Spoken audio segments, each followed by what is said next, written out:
this series to death, and it's called The Boys. And we have, along with some boys, we have some girls too, and they're gonna come out and talk to you for the next hours or less. All right, so without any further ado, I'd like to introduce to you Frenchie himself, Tomer Capone!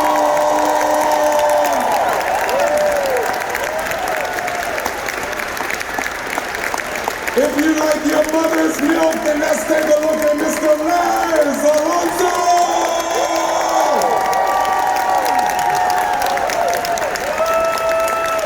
I'm scared of this woman. She's really cute, but she can knock me off my rocker. Karen Fukuhara!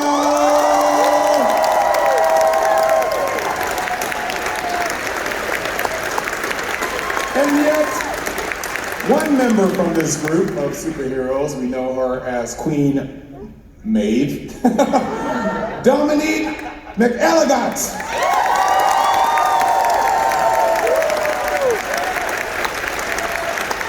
And I suggest the rest of you just stay the hell out of the way because he's gonna run over you right now.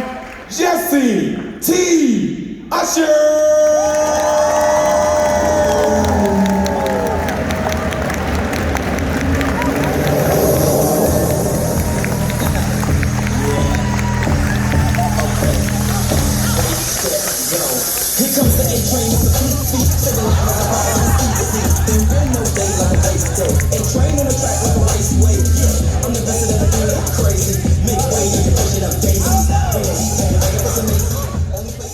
I think it was supposed to be a video? I don't know. I have no idea. I don't know. No? Tech guys? No video to play? We will play that at the end. Do me a favor. Maybe later, yeah, maybe later. And at the end of this session here, we're going to make sure we play off Jesse with that video. So make sure you have that queued up for me. Hey, guys, what the hell were you thinking? We weren't. Yeah, you guys are so far away, but it's the wave of the future these days. So, excuse me if we can't touch each other and all that kind of stuff. This is DragonCon 2020, the best.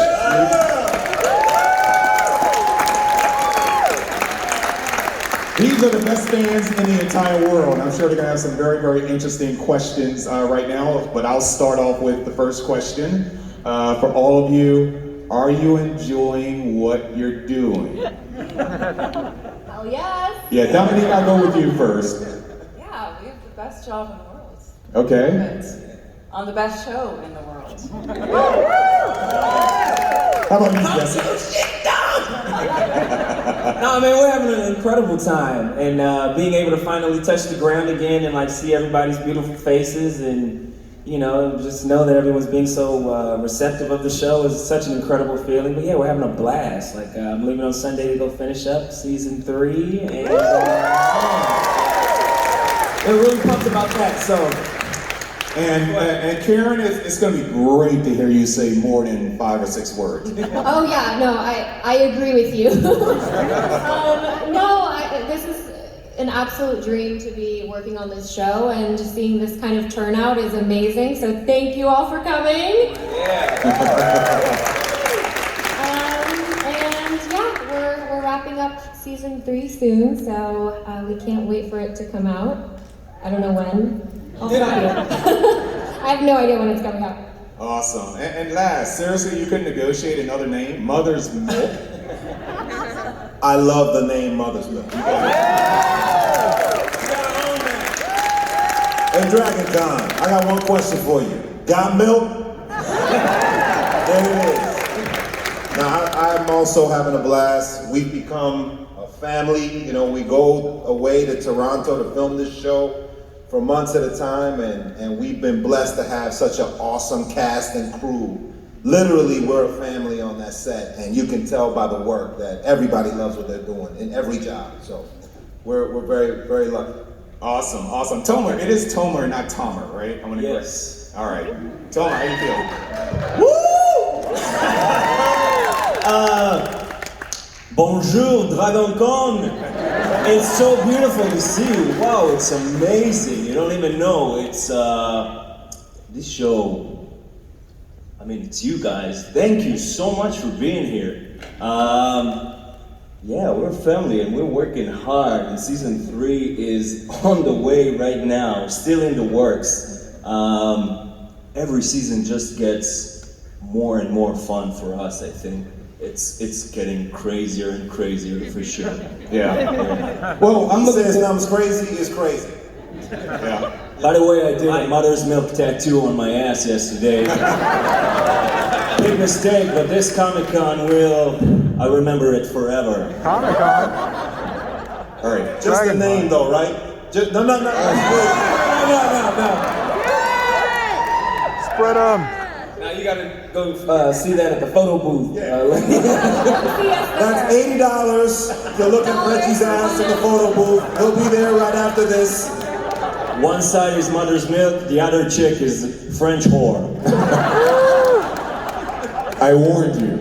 I warned you. Starfish. All right, so everything's off the hook right here during this discussion. Thank you so much. I'm sure there's 1,001 questions that are about to happen right now. I don't think there's anything in season 3 that you can show us that's going to shock us. I think 1 and 2. You think so? Necrophilia. I remember saying that myself. Really? Yeah. Oh yeah, I remember closing up season 2. We already started up season 3 scripts, and I was like, you know what? I've seen it all. There's not much that can surprise me at this point, but boy was I wrong. Boy was I wrong. I'm sorry, continue. No. This is your show, and I'm great that you're gonna ramp it up. I mean, I just go on the internet, but you've covered a lot. Where do we have the questions, people? Where are you? Hello, Jen? You have anybody? Hi. Hi there. I got a question for Karen and Toma. It's about that sign language thing you guys have got. Is that like a full-on actual language, or are you just making stuff up on the fly? It would be very difficult if we had to make it up on the fly. We have a sign language coach named Amanda, and she's lovely. She is hard of hearing, and she creates the entire language for us. So, all thanks to her. Wow. And you have a linguist on set? That's fantastic. Yeah. Karen, do you ever find yourself going home and you're talking to, your dog, your cat, or whatever in that language? Yeah. No. It's actually really hard to keep up. I already forget certain words from the previous seasons because, with any language, without practice and anyone to speak to, you kind of start losing it. So we have a whole dictionary. We call it KSL, Kimiko Sign Language. And we're flipping through it. Sometimes I want to improv, and I go up to Amanda and I ask her if I can add a few words, and we have to go through the book. So, yeah. Awesome. Aaron, where are you, Aaron? Thank you. Hey, go for it. Hi, with the new season coming up, there's going to be newer characters coming in, and how is the dynamic changing with the new characters coming in with the old characters already having a dynamic with each other? Ooh, new characters, guys. The fans here already know a lot of. Right. I mean, in terms of the headline, the only thing I can say or allowed to say is that a new big douchebag superhero is coming to town. I don't care how beautiful he looks, how handsome he is. There's nothing you can't do. It's just a funny headline, seriously. I mean, again, getting the scripts before starting shooting season 3, you always think, like Jesse said, how are they going to top that up? It was so crazy, season 2, right? And then you read it, and you read the characters, the new recruits, and you're like, wow, that is going to be definitely something the fans would love to see. So, he is a big, huge, and interesting character, and I think it's going to surprise a lot of people. A lot of people. Yeah, Eric Kripke's done a very good job of keeping the chemistry tight within the show. Like everyone that he's added in, he's handpicked them all, and he reassures us every chance he gets. He's like, "Look, I know this is gonna be different, but it's gonna work. You're gonna love him. He's gonna crush it. Because everyone loves what they do on this show, and we take it very seriously. And we're all, we hold each other accountable to make sure that we do what we're supposed to do. So, when new people come in, you're always kind of looking at them a little skeptical, like, all right, are they going to bring it or, whatever. And Eric makes sure that everybody does. And so far, I think we've all been pretty happy with the new additions. Yeah, did you guys have a hazing process on the set when new people? Absolutely, yeah. We can't talk about that here on stage. All right, where are you, Jen? On the boys' side, the hazing process is backgammon. You gotta learn how to play backgammon to hang on our sets. This guy right here, between him and Carl, they go back and forth as the reigning champ of the week. And I never played backgammon, I had no interest. Now I'm addicted to the game. Oh, yeah. Karen is a master at backgammon, Jack. So yeah. Even I learned how to play, and I don't even, I'd never get a chance to play with y'all. I just learned because I knew you guys were really into You it. need to just come on when we're working, just come and play. Oh no, I will. I'm gonna come challenge y'all for sure. I'm gonna teach all the suits, and then we gonna come take on the boys. Let's go. Yeah, we gonna do that. Now don't worry, it's me and John first. We gonna come take y'all on. Let's go. Okay, Jen. Hi, this is a user from Discord, Archivist. This is for no one specific, but what are some things that you do to get into your character before a scene? Stretch. I don't know. I run a lot, so I gotta be warmed up. That's about it for me. Yeah, the costumes help a lot. I mean, putting on a superhero suit, it kind of oscillates between feeling like an idiot or an asshole, trying to just get that balance right and feel strong, feel centered. That's a big part of it for me. Yeah. Yeah, Dominique, I guess it's an exercise in itself because of the costumes that you wear and it's tight fitting and Yeah, for sure. And any stunts as well. It's something that you have to work with and be comfortable in. And so, yeah, for me, that's it. When I put on Maeve's costume, You become Maeve. yeah, I become Maeve. It just happens by itself. Yes. Very organic process. Awesome. I agree with that. Obviously, I'm very American, so doing the French accent is really, really hard. No. You should hear his country accent. I'd love to.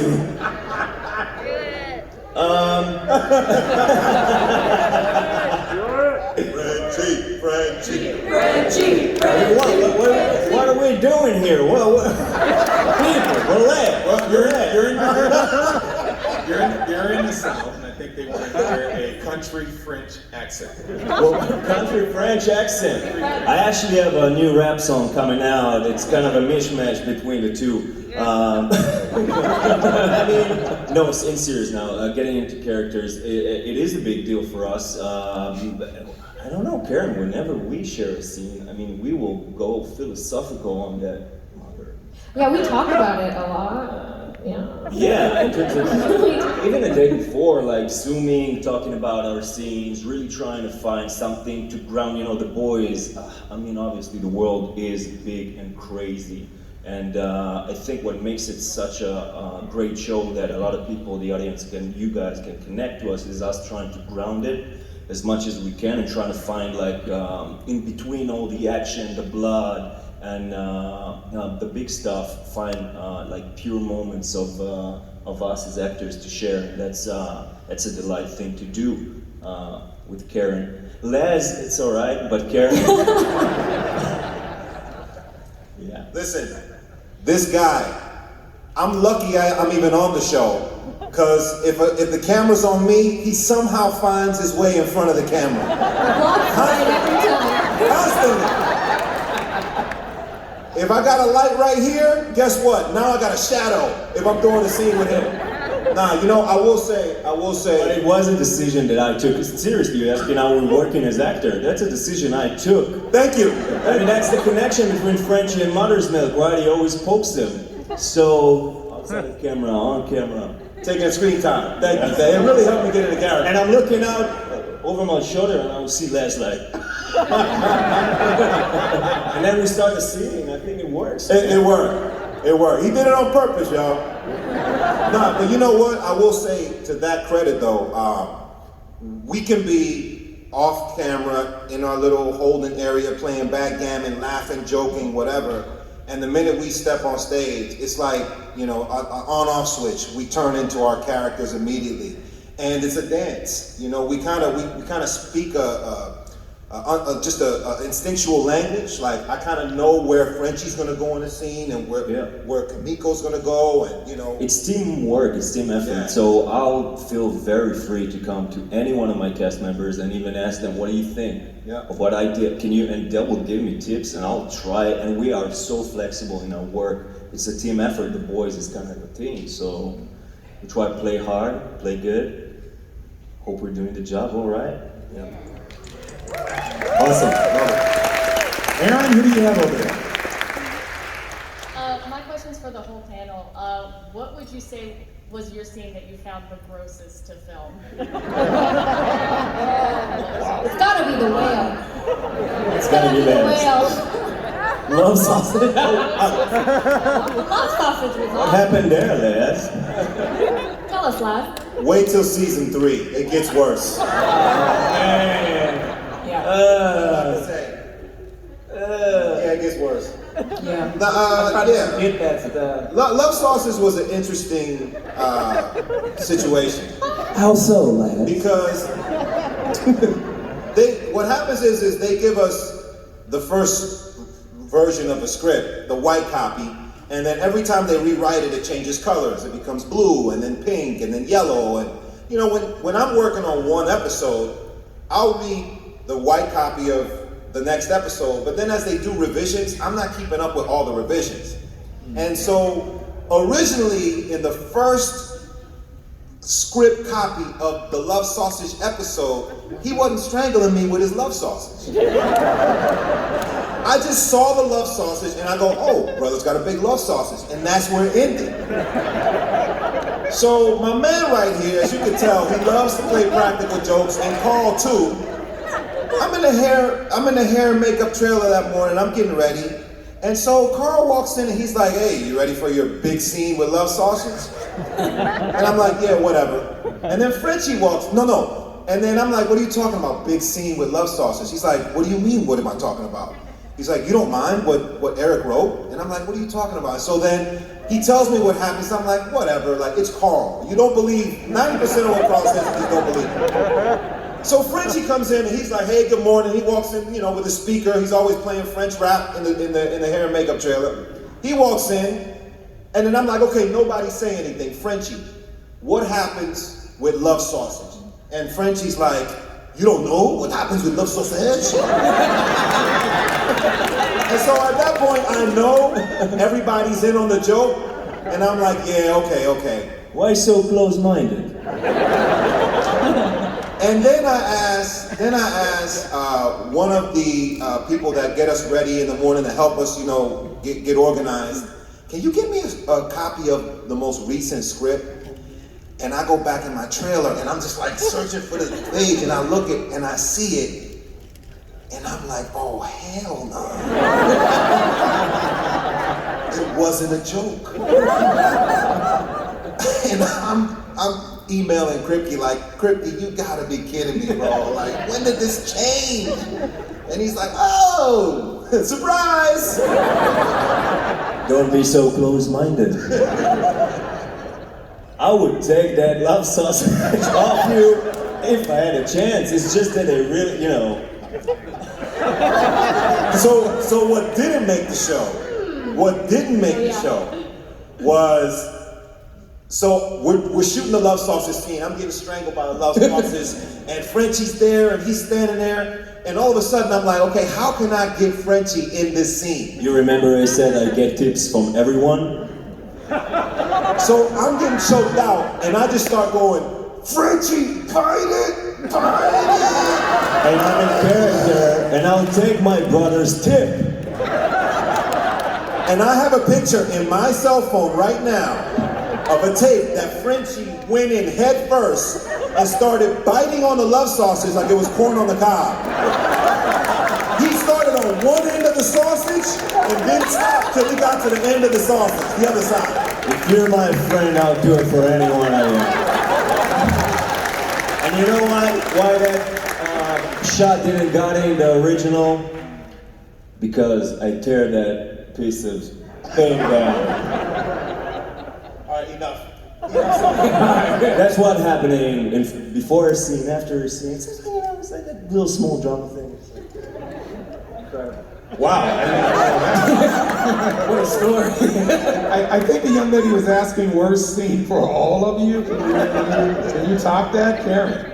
Wait till you see season 3. Oh, season 3. So it's something that happened recently that you can't spoil, right? We will not spoil. Will not spoil. There will be no spoil. We'll give you $20.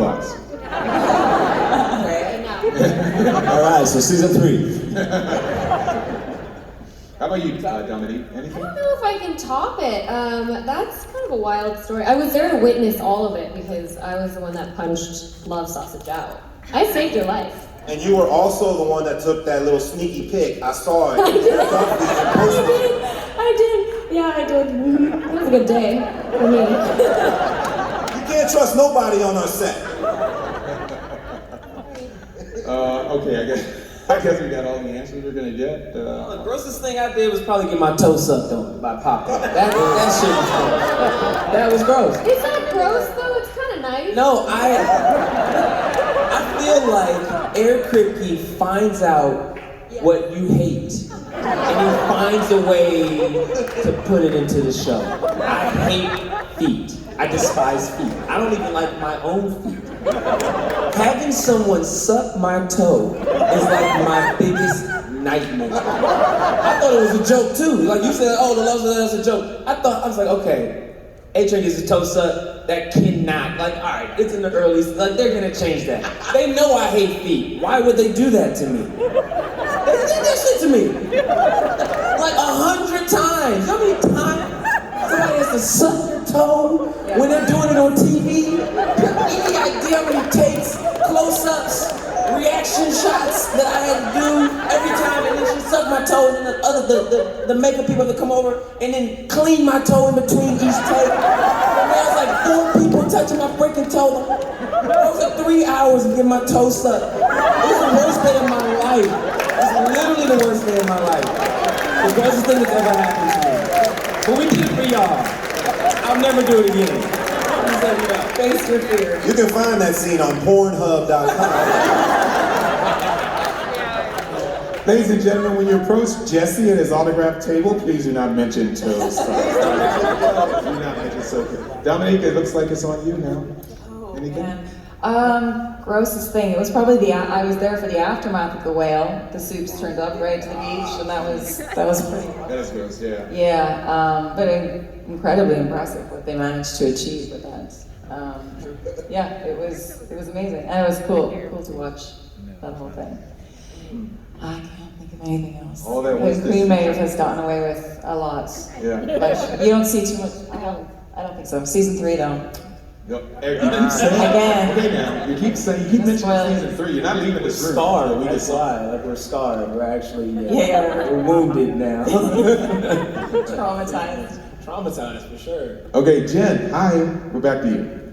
So in a show this dark and jaded, you still manage to find some beautiful moments in there. How do you guys strike that balance between cynicism and hope? Wow.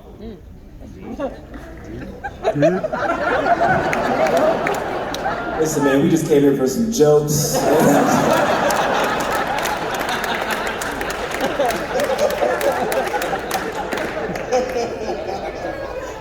Wait, where'd he go? Can you repeat the question? He's mad. He just bounced. He's mad. He's like, nah, well, I'm out there. Oh, no, he's coming back. Okay, here he is. How do you strike the balance between cynicism and hope? Where do you find those beautiful moments in this chaos of jaded cynicism and horrible evil? Personally, I think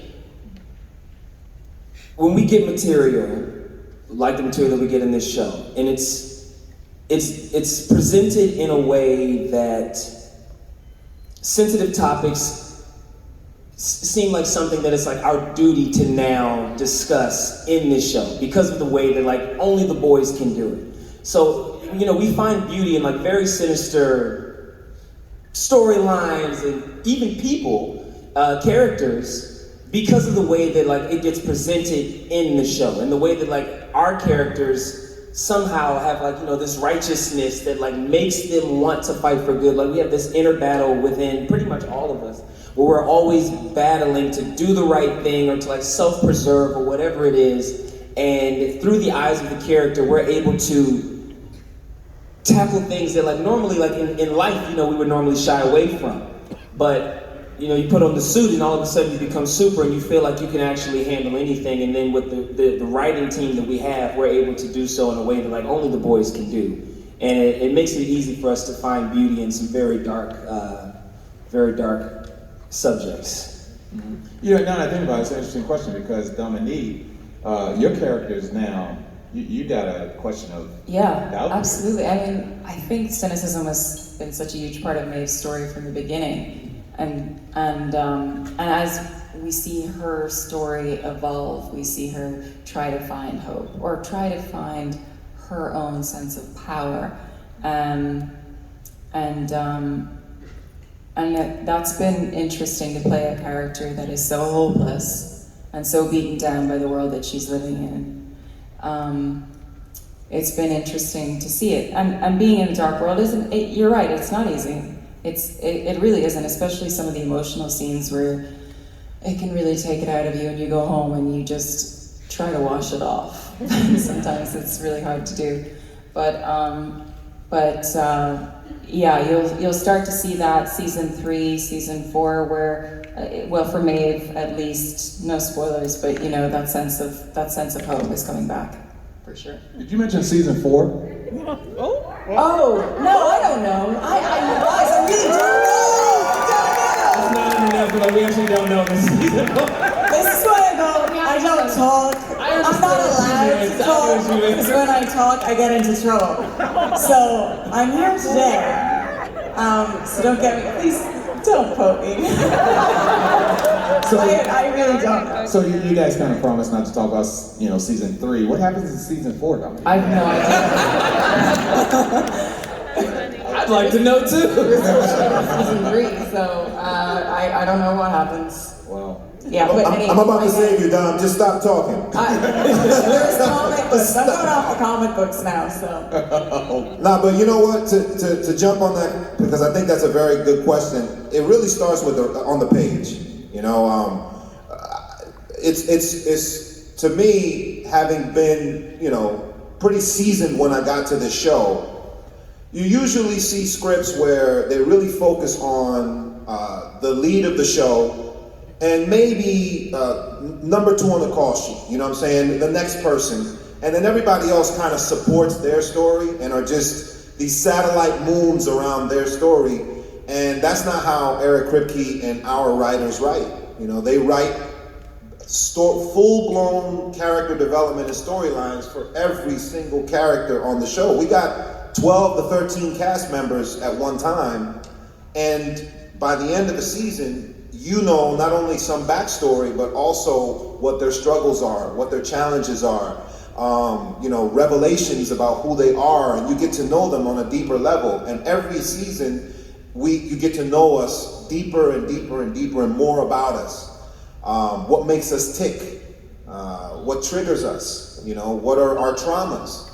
And, you know, the whole, the special effects part of it that's what our moons are.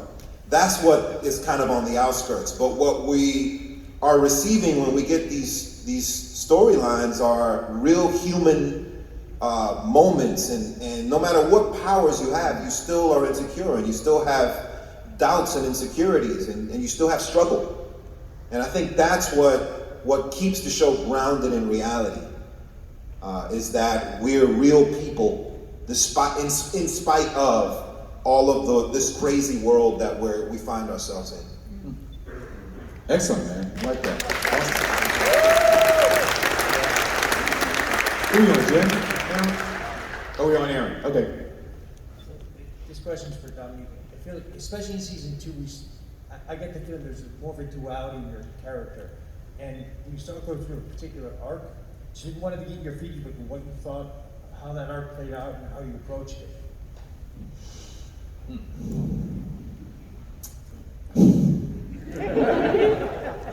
think we shot season 2 in 2019, was it? 19. Yeah. Yeah, so I'm trying to go back in my head what we. So season 2 with Maeve, yeah, it's a redemption story, right? So the plane was season 1, so yeah, she's full of remorse for what happened, and she seeks to avenge Homelander, and yeah, it's the duality between the old and the new. What in terms of duality you think that there's a side of Maeve? I mean, I guess it's ambivalent, right? The people ask me, what do you think of Maeve? Is she a good character or a bad character? I get asked that question a lot. And I don't think there is good and bad. I mean, there's pure evil, and we won't need to say who that is. But, Maeve has a lot of good qualities and bad qualities. It's what makes her so complex, and what makes her an absolute joy to play. I think a part of her journey, as I've said, is that cynicism, that hopelessness, and her trying to find her power, and inspired by Starlight to a certain extent. She really sees herself in Starlight, how she was, that youthful, enthusiastic, ambitious superhero to begin with, and then having to deal with all the darkness that surrounds her and Homelander, and trying to reconcile with her past and try to move forward and do so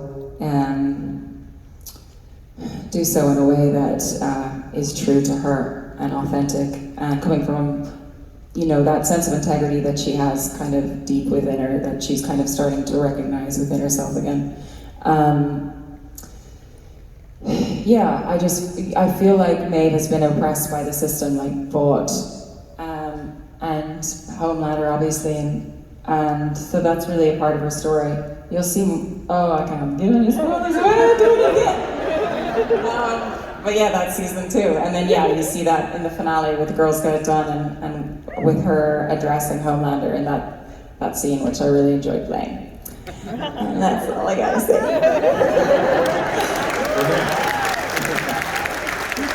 Okay, Jen, got another question? Yeah, so this is for each of you. What was your favorite twist from season 2? Favorite. What was the last word? Favorite. What was your favorite twist from season 2? Favorite twist? What's your favorite twist? I think I loved, one of my favorite seasons from season 2 was when we see Butcher with Becca. And an interesting twist was that, I guess I should have anticipated it, but I thought that Butcher would love Ryan regardless of how he came to be, and then it wasn't really the case. And I think that whole concept of who he loves and how much it's important to her, that was a twist, and then leading to her death. I hope everyone's seen season 2. Spoiler alert. I think that was the biggest twist that led him to his final moments with Becca. That was a beautiful scene, so I love that. Awesome. Yeah. Anybody else? For me, I think the biggest twist was learning that Kimiko actually can communicate, that she has a language. It was because we went through whole season 1 and half of season 2 without knowing that, and we had no idea. So when Frenchie realized that, and actually in the end of season 2, Kimiko starts teaching a language. That's like, for us as actors, like, wow, a whole new world is opening up with these two. They're going to communicate. Season 3, no spoilers. And that was, first of all, beautiful, and a very, very big twist for us. For the two of us, yeah. For our part of the story. So interesting. Laz, you got any interesting twists? Not really a twist, but I thought that one of the dynamics that people always bring up is how Frenchie and Mother's Milk don't get along, and how they're always at each other. And I thought season 2 was fun to see them in a flashback to see them getting along when they were actually like best friends and, you know, like hugging, cracking jokes. It was fun to see them in a different light and give a little bit of history on that relationship. Yeah, that was probably something fun when we played that flashback. We got to, you know, dress up different and stuff like that. Jesse? I'm trying to think of how I can word this. My favorite twist from season 2 has not finished untwisting yet, so I can't really say a lot. It will continue to untwist in season 3. $25. 25. Yeah, season 6, y'all. No. Yeah, like it just hasn't finished yet, but you start to realize in season 2 the strings that are being pulled behind the curtain at Vought, and how people who are not necessarily Vought employees are in cahoots with Vought. You know, you see Alistar, like how that works in the Church of the Collective and things like that. And I feel like that starts to untwist on a much deeper level in season 3, and that I'm very excited about.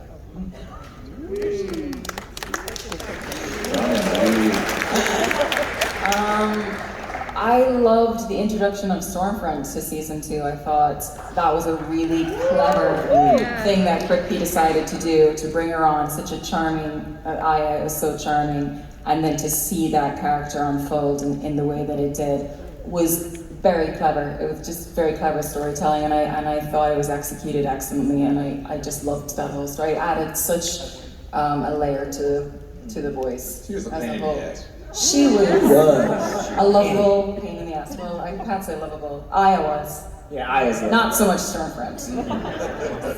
Aya's lovable. Awesome. Aaron? My question's for Jesse. So you're part of the big hook for most of us who watched the first episode of the show. I wanted to know for you, when you first read the script, before you booked, what was your big hook? Before I booked? Or after?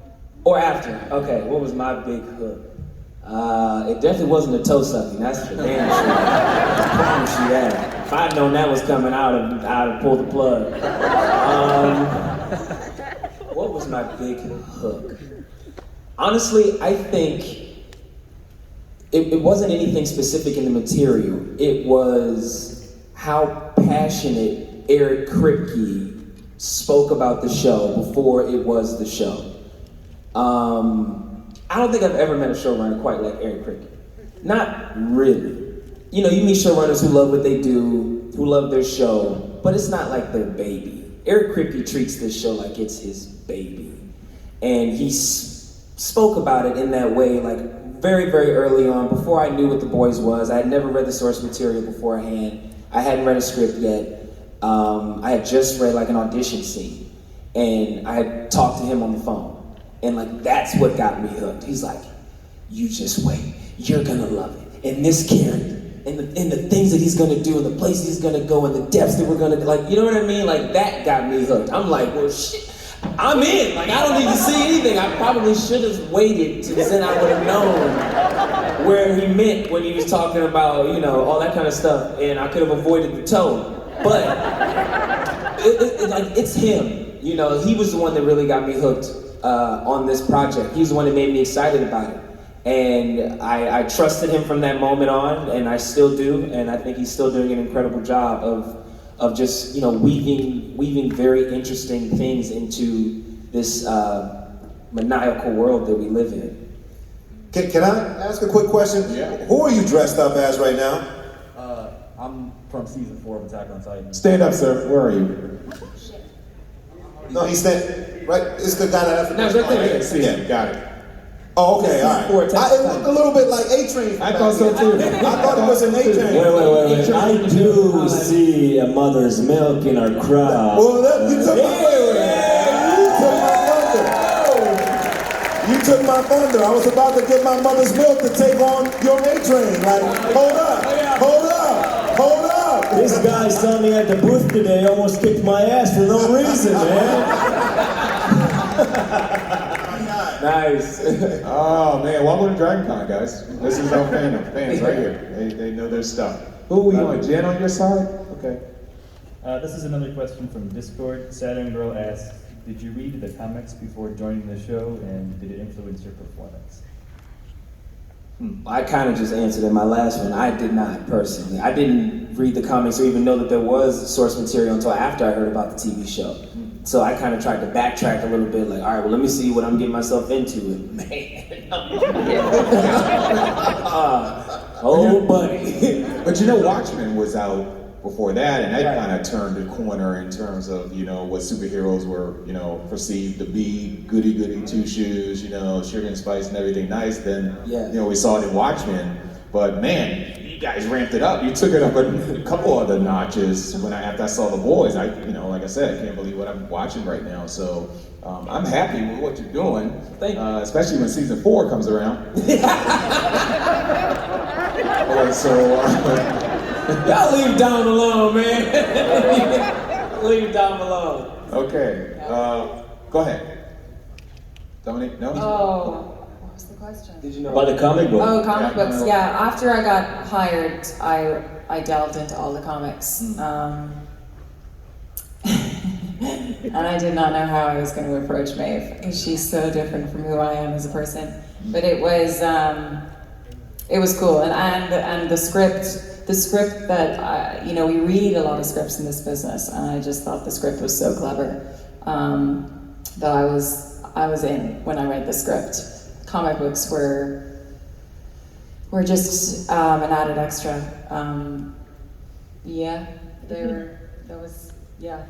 Well, you know, it's not 100% taken from the comic books. You know, it's our variation on the comics for sure. Right. Hey Karen, how about you? Have you read any of the comics before getting that role? No, I read them after I booked the role. I think it's always really nice when an actor, however they want to play it, sometimes we choose to go a completely different path, and then sometimes we stick right to the original source material, but I just wanted the knowledge just to have it. And I mean, it's wild. The comic books are raunchy. Their show is for kids. I couldn't believe it. I've never read anything like it before, and I was reading it on the airplane on my way to Toronto, and I had it on my laptop, and of course it's, you know, it's lit up, and I got to the hero-gasm part, and I had to shut that laptop. I was like, oh! So yeah, I read the entire series. I loved it, but yeah, no, I try to incorporate some things in there, like body movements mainly for Kimiko. Yeah. Exactly. Yeah, for me the comic book is a really good, like, kind of one of the instructors to how to approach Frenchie, you know, I didn't know the comic book before. Booked the job, obviously, like Karen, read the whole thing through, and then the first thing that got to me was, wow, for every issue, Frenchie, it looks completely different. Completely different. That was a big deal for me. It gave me a lot of confidence. This guy, all right, he's unclear, like, there's stuff to do with it. Obviously, a lot of the posters and the walking, and there's a great one in the comic book that I love that they put in a different way in the show, and you're like, oh, they did that. It's a part where Mother's Milk is grabbing Yui, who looks exactly like Jack Quaid. So he takes you and he's like, I'm gonna tell you my life story. And he's telling him about his life story, his origin, and Frenchie's sitting out the back and he's like, they're becoming friends? What's going on? Like, I need a part of this. And he's like, he's pushing Ellen aside, and he starts to tell this crazy story about his father being killed by a baguette in France. And it's like, I said, that's the character, you know, that's the character. He'll do everything just to get attention. It's blocking Laz, you know, in the camera. It's from the comic book. that it's method. Definitely a lot of respect, I think, for everyone. I mean, my trailer is covered with issues and pictures that I even draw from my imagination, and I draw it coming from the comic book. All of us respect it, love it, and yeah, we talk about it. We talk about it a lot between takes. Did you see that? You remember that? Oh, that character, this character. And it's like always fun to go back to see. It's another layer. It makes our show look so, I guess, fun, because the comic book is really colorful and fun. Yeah, there's a lot to draw from it, and a lot of respect for that one. Yeah, I did the same pretty much as most of the people on the panel. I was not familiar with the source material until after I auditioned for the role and got the part. And then I went back and started looking through everything, and I realized that Mother's Milk was about 6'7" and weighed about 315, and I was nowhere near that size. So I started lifting and going crazy in the gym, trying to at least look bigger than them. I was like, as long as I look bigger than them, I'm okay, you know, on camera. And then, oh, thank you. And then I remember, like, season 1, the first scene, Tomera and I worked together. It was the scene where I'm in the van, and Butcher has promised me that Frenchie is not going to work with us and not be part of the team. And the minute he opens up the van, it's on, and we just like go at each other. And at that time, Kripke and the writers hadn't told us yet that we didn't have any powers. So we thought we had powers. We thought, you know, Mother's Milk. And so Frenchie and I are playing this scene, and I'm like pushing Frenchie, and Frenchie's flying through the van, landing against the wall, you know, and we're just like, you know, we're in it. And then the director's like, why? It's like, he's strong, but he's not that strong. I said, what are you talking about? Like, you didn't read the comic? And they're like, oh, nobody told you? You don't have any powers. I'm like, what? I said, wait a minute, like, Mother's Milk done what? And so then, you know, get Kripke on the phone now. So then, you know, we talked about it, and they were like, yeah, you know, you're just regular guys. I was like, well, we're all regular guys, you know, because I was going based on the comic. They weren't supes, but, you know, they could kick some ass. I remember going to the prop master and saying, okay, can I have a knife? Right. And the scene is actually with a knife. That's right. Yeah. That's right. It's like, he's so strong that, wow, I have to have a knife to be able to. So yeah, so, you know, we then made adjustments and played, you know, stuff, you know, grounded in what it would be like if you didn't have powers, but you still, you know, have these skills. He has his very unique fighting skills. You know, I remember when we did the subway scene where he and I actually we get into a tussle, and Tomera did that like cat-like Frenchie, you know, that came straight from the comics. You know, and so we try to pull as much as we can, even if it's visually from the comics. You know, when Butcher comes to recruit me from the school that I was working at with the at-risk kids, you know, I'm drinking out of my badass mug that Mother's Milk, you know, drinks out of in the comics. So we try to throw Easter eggs in there and pull as much as we can to keep the authenticity. Yeah, we know your fans out there are watching us. Yeah, you know. Man, lad, you must have been really side-eyeing Jesse every time you showed up on set then. Man, who you telling? I remember the first time I showed up on set, and we weren't even in the scene together, but I was like, man, like A-Train, he's up here. Like, you know, I need a box to stand on, you know? But yeah, it's great. But I'm assuming you get superpowers in season 4? I'm sorry? Anyway, I missed that. You trying to catch you slipping. Oh, okay. Yeah, I didn't hear anything. Where are we on the side here? Are we with Aaron? Okay. My question is for Jesse. I really enjoy the Deep and A-Train's relationship.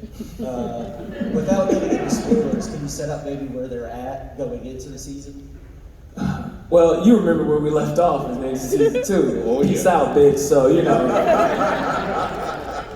We're not best of friends. we never really were though, and that's kind of something that's said without saying in season 1 and season 2. A-Train don't really like the Deep. You know what I mean? And the Deep doesn't really like A-Train. And like, I understand it, you know, we've talked about it, and it's mostly just in the way that we interact with each other, and you know, a lot of the things that he says, you know, I might react a certain way or whatever, and it's just because like, I just don't respect him like that.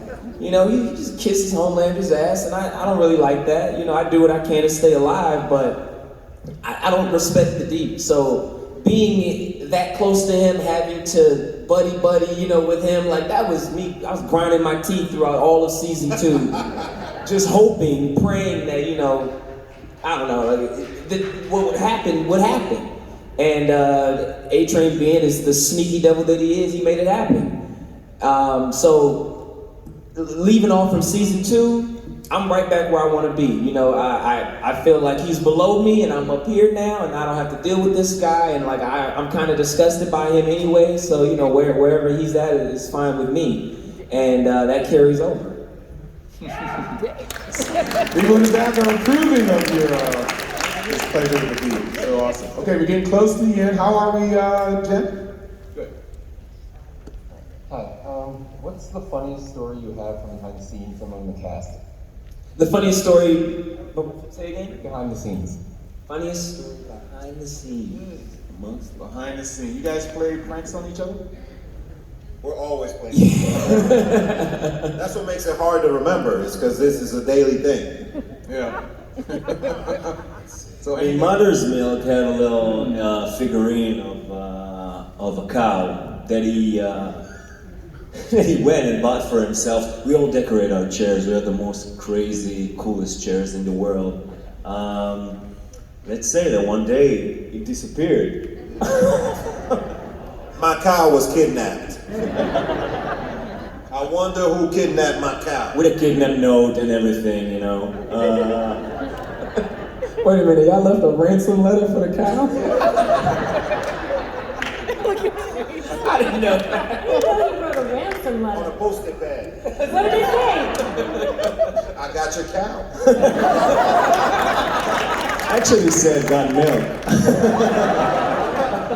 Where's your cow? I mean, every day.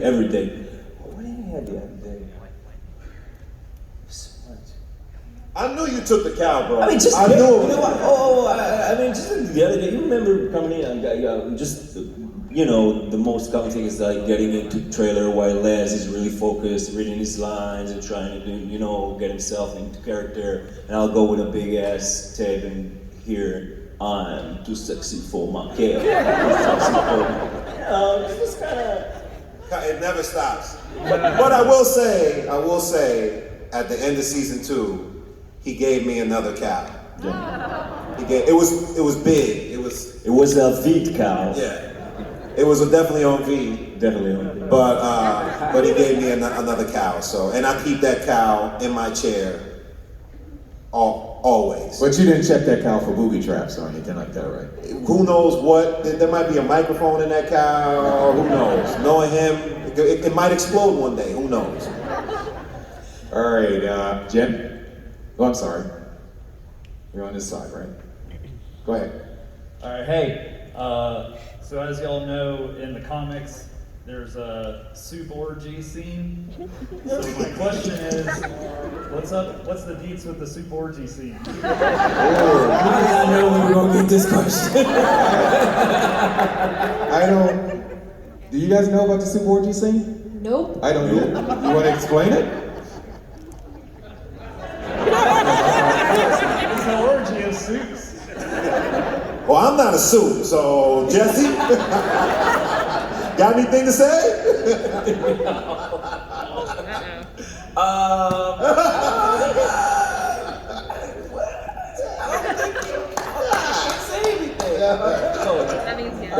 know what you're referring to.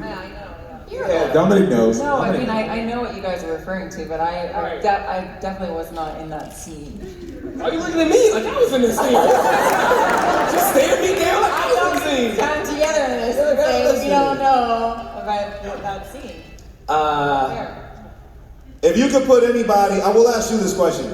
If you could put anybody from this table, if you would guess who might have been, if there was that scene, who would you think it would be? Jesse.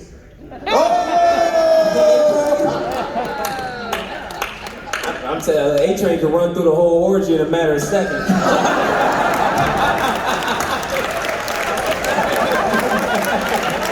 You never even know I was there, baby.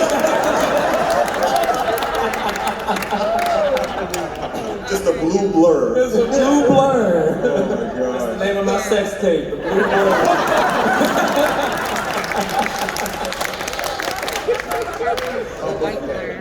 All right, Jen. Get us out of here, Jen. Oh, nobody over there. Okay. All right. Back to you again, Aaron. Back over. Hi, so we all know what your superpowers are, for those of you who are soups, but for you as actors, if you could pick one superpower, what would you pick? Good one. Good question. That is a good question. You said one. Living in the world of The Boys makes that very difficult, because now I'm realizing there are a lot more superpowers out there than just like flying and super strength, like, you know, what I envisioned when I was a kid. Now it's some really dark, some really scary stuff that could actually be. I got one. What you got? You know what? I think it would be fun to be doppelganger for a day. Like, just to be able to change into whoever you want and fool people. Who would you pick? I might be you. You know, why not? You want to see the blue blur, man? just say you want to do an orgy, bro. Just admit it. Just admit it. If you want to do an orgy, just say you want to do an orgy. You don't need superpowers for that.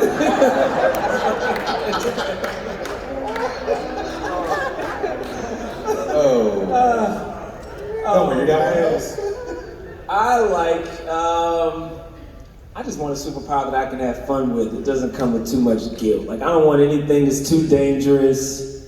I don't know, I kind of like super speed. I think super speed would be dope. I don't know. Maybe that's just the A-Train in me that's coming out right now, but I just feel like you could do a lot with that. You know? I'll just take the basics, I think. Superman powers, you know. Superman got like 20 powers though. He can do everything. Not necessarily my favorite, right? But the powers, I mean, kind of reps it up. I think teleportation would be pretty cool. It's pretty practical. Well, oh, you don't think so? We'll talk. Why?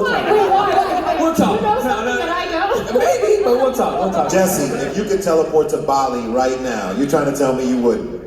Of course I would. And there's something I want to add to that. I just can't right now. All right. I will in a bit. Season 4 for season 4. Season 8. Dominic, if you what you had think? one superpower. I was gonna give Karen's answer, teleportation. That would be mine. Just all the travel. It would. I live in Ireland, so it would put a lot of travel for me. That would be nice. I just want to whisper something in y'all ear real quick and just see if your answer is still okay. Ladies and gentlemen, as the boys and girls are conferring, they will come back. I don't want to know what they're talking about. They're going to reveal to you. I have no interest. Look at those superheroes out there thinking there's something. All those secrets. Notice the three people talking all have superpowers, right? What's up with that? Oh, meet and greet back there, like debating if teleport is you know, I'd still do it. fulfills the hype. You still do it. I'd still do it. That says a lot about y'all too. It really does. That says a lot. I like that. Okay. Hey guys, unfortunately, I wish we could continue, but we have touched our hour, and that is sorry. Who's coming up next, man? Tell them to fight us for it. We'll stay in. We'll take it out on stage. Ladies and gentlemen, these are the boys and the lovely ladies. The boys and the lovely ladies, guys. Ladies and gentlemen, Summer Capon, Laz Alonso, Karen Figueroa, Jesse, T, Usher, Dominic. Miguel got. And I thought we would have a video for Jesse, but unfortunately we do not have, our tech crew cannot present that, so we will try to figure that out later. We'll see you guys later. Thank you guys for attending this panel. Thank you so much. Those were the boys.